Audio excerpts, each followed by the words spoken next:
지금부터 2019년 3, 4분기 중 가계신용 잠정에 대한 설명회를 시작하겠습니다.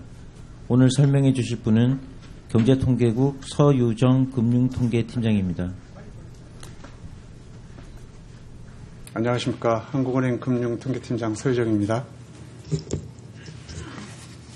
지금부터 2019년 3, 4분기 가계신용 잠정치에 대해 말씀드리겠습니다. 2019년 3분기 말 가계신용 잔액은 1,572.2조 원으로 이 중 가계대출이 1,481.6조 원, 판매신용이 91.1조 원을 각각 기록하였습니다.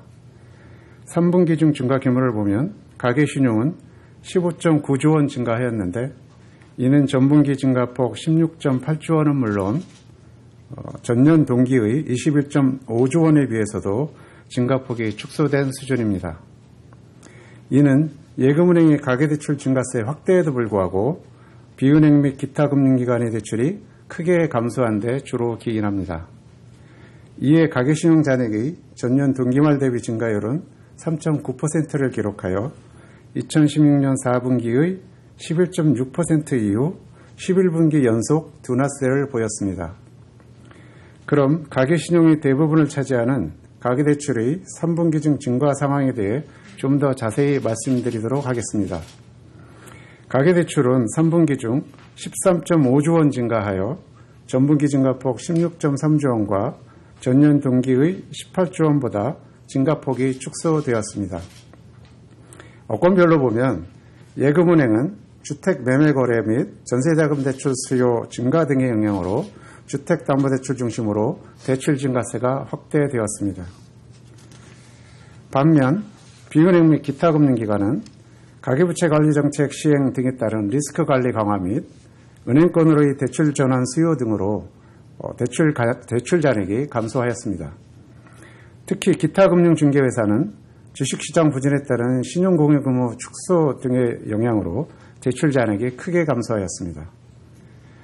또한 판매신용은 3분기 중 9월 추석 연휴 효과 등으로 여신 전문 기관 중심으로 2.4조 원 증가하였습니다.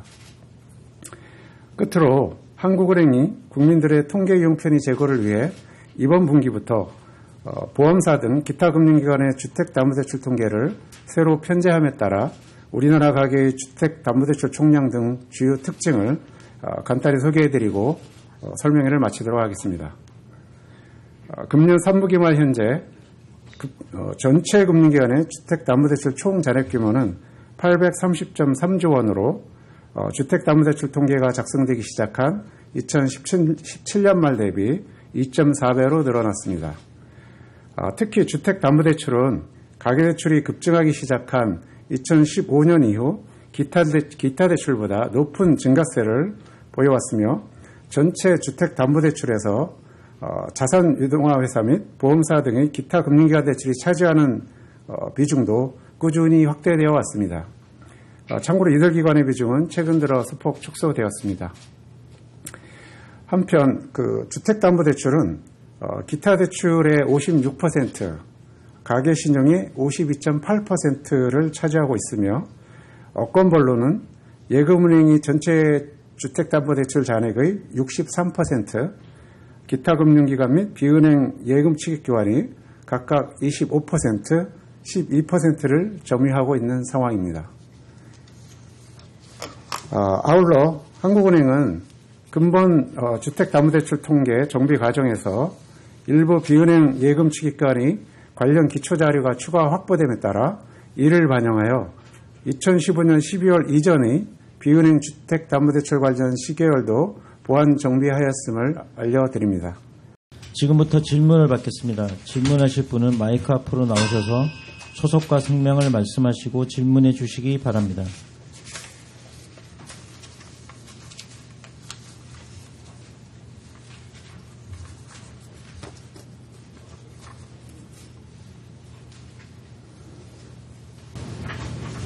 MBC 강나린 기자입니다.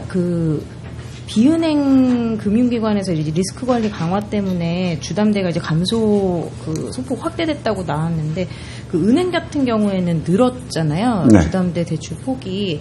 그러면 이제 은행 같은 경우에 가계부채 관리 그 정책의 영향이 좀 덜해서 이렇게 늘어난 건지, 그리고 비은행 예금 취급기관 같은 경우에는 이렇게 감소폭이 컸던 원인이 뭔지 좀 설명 부탁드립니다.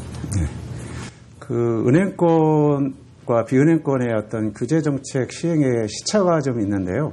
은행권 같은 경우 그 총부채 원리금 상환액 비율 DSR 규제가 작년 그 10월 말부터 시작이 됐고요. 비은행권 같은 경우는 금년 6월 17일부터 시행이 됐습니다.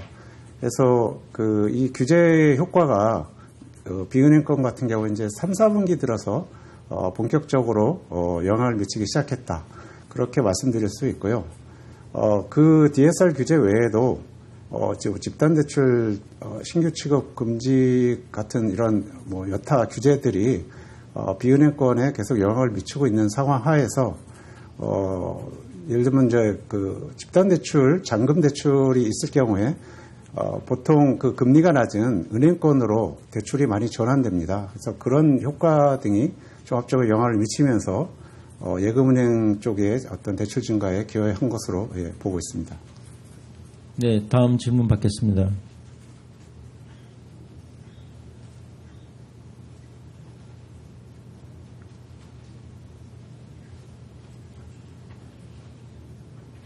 더 이상 질문이 없으시면 이상으로 기자 설명회를 마치겠습니다. 수고했습니다. 감사합니다.